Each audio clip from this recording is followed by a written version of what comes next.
So this is my interpretation of Literacy Studio.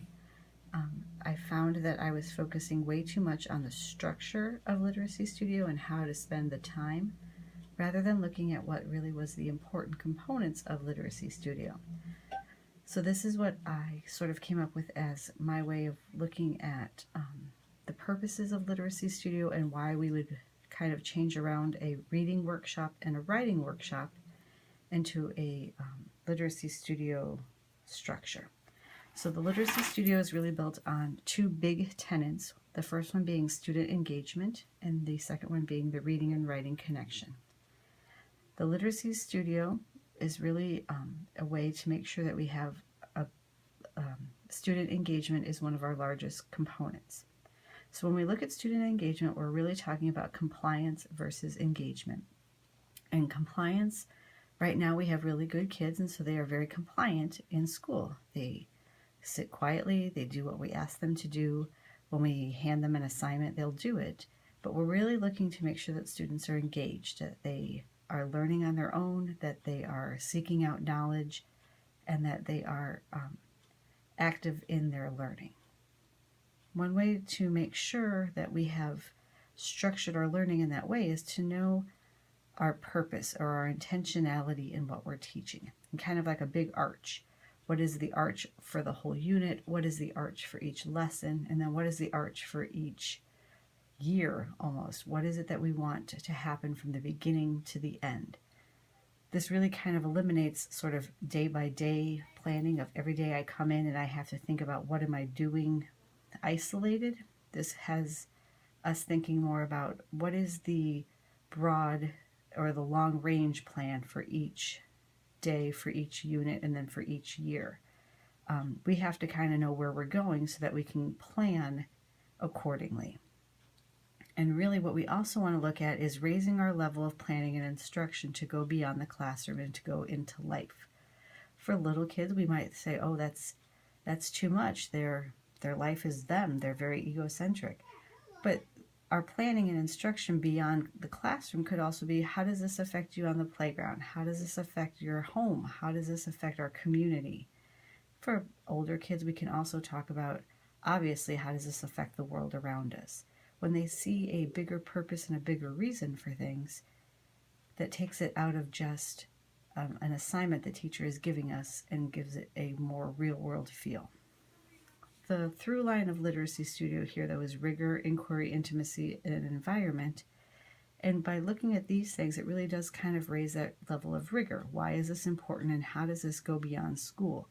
If we're looking to show kids and students how things extend beyond just an assignment we're giving them, we're really going to have to look for things that are more global and bigger, and that kind of raises the level of rigor already.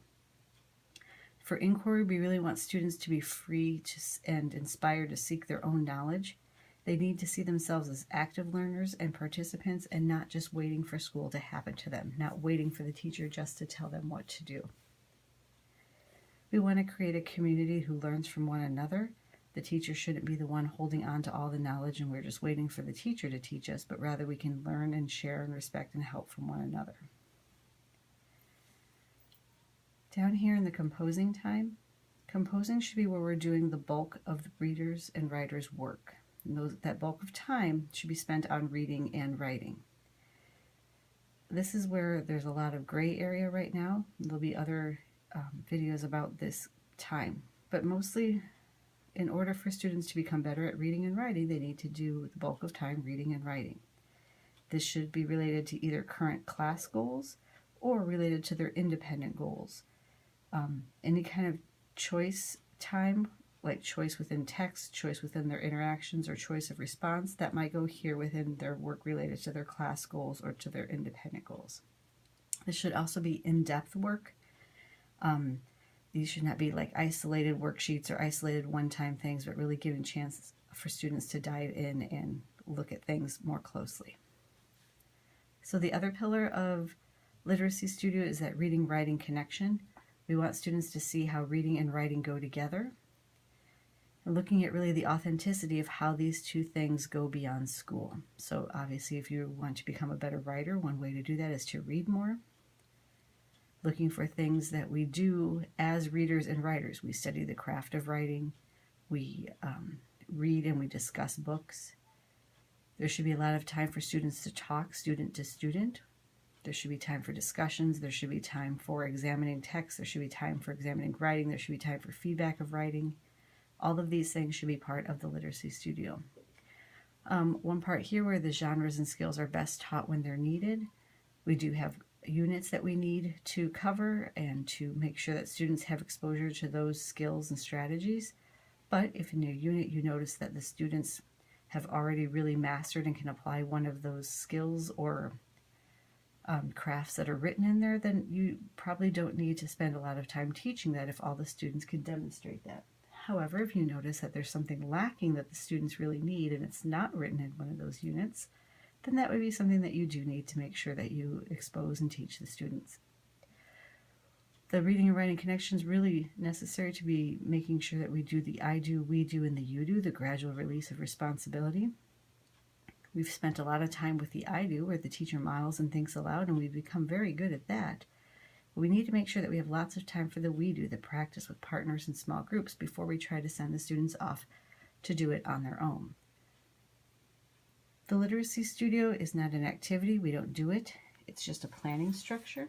And with that planning structure, it needs to be very flexible and based on student needs and constantly adjustable. There's many ways to structure the time based on what the student needs are and what the goals of the units in classroom time are. You may notice that you could have a reading mini lesson, then a reading work time, and then a reflection, and then writing, if that's what the students need, if the goals of the reading and writing unit don't necessarily line up. But you could also have a reading mini lesson or crafting session, and then work time for both reading and writing, and then perhaps a writing mini lesson or crafting session if those things do line up.